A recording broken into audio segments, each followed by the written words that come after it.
দেবতা একদিন হয়েছিল যখন সতী নারী পতিব্রতা সতী নারীর কথা সেদিন ফেলতে পারেনি। সূর্য সেদিন ওঠে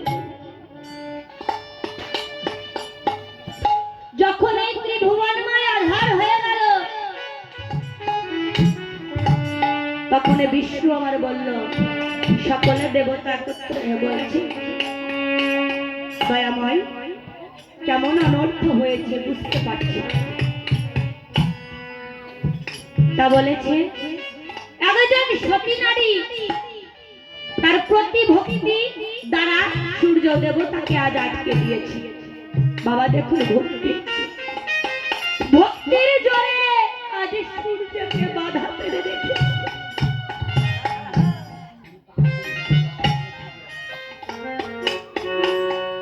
ভগবান বিষ্ণু আমার কি করলেন?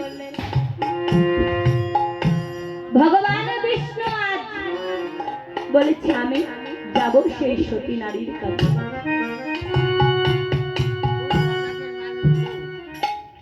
আজ বিষ্ণুদেব আসছে, শঙ্খ চক্র গদা পদ্মধারী কেউরি ধারী প্রভু কেউরি ধারী, শঙ্খ চক্র গদা পদ্মধারী কেউরি ধারী প্রভু কেউরি ধারী।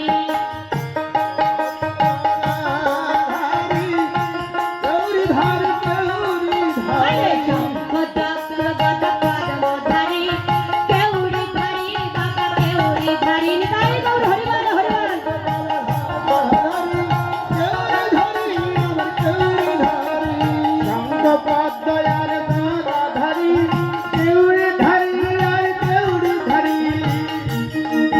আজ কি করলেন?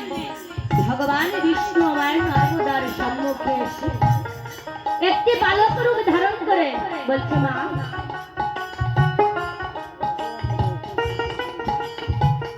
তুমি তোমার মৃত্যু পথযাত্রী স্বামীর জন্য সূর্যকে কেন বাধা রেখেছো?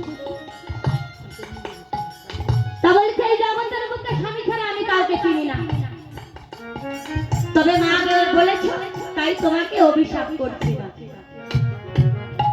তা বলেছে, স্বামী ভক্তি পরম ভক্তি, আমি তোমার ভক্তিতে সন্তুষ্ট হয়েছি, তবে তোমার কাছে একটি অনুরোধ, সূর্যকে আর আটকে দিও না।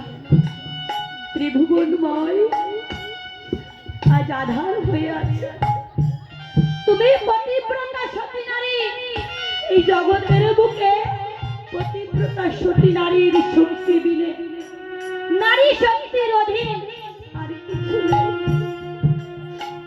তবে তুমি ঋষিবরের অভিশাপ খণ্ডাতে দাও। যদি তোমার স্বামী মৃত্যুবরণ না করে, তাহলে ঋষি বাক্য যে নষ্ট হয়ে যাবে, পৃথিবী ধ্বংসাত্ম হবে। তবে তোমাকে কথা দিচ্ছি, তোমার স্বামীর মৃত্যুর পরে আমি আবার তোমার স্বামীকে আমি তোমার কাছে ফিরিয়ে দেব। করজোড়ে মিনতি জানিয়ে সূর্যদেবকে উদয় হবার কথা বলল, আর কৌশিক ঋষি মৃত্যুবরণ করল। ঋষি বাক্য পালন হল। আবার ভগবান বিষ্ণুর আশীর্বাদে কৌশিক মণি আমার সুস্থ সবল দেহে আবার ফিরে এল। এই জগতের স্বামীকে তোমরা ভালোবাসো, নর্মদা দেবীর মতো আমরা ভালোবাসতে পারি? আমরা ভালোবাসতে পারি না। এক স্বামী অনাদি রাধে গোবিন্দ, আর এক স্বামী হলো জগতে আমাদের সাজানো স্বামী, যে স্বামীকে ভক্তি করলে আমরা ভগবানকে দর্শন পেতে পারি।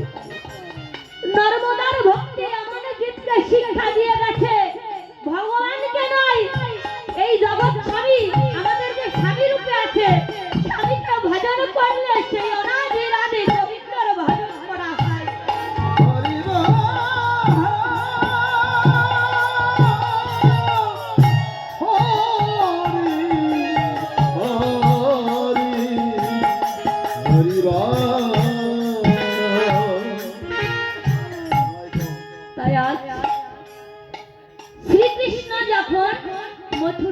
হয়ে যায়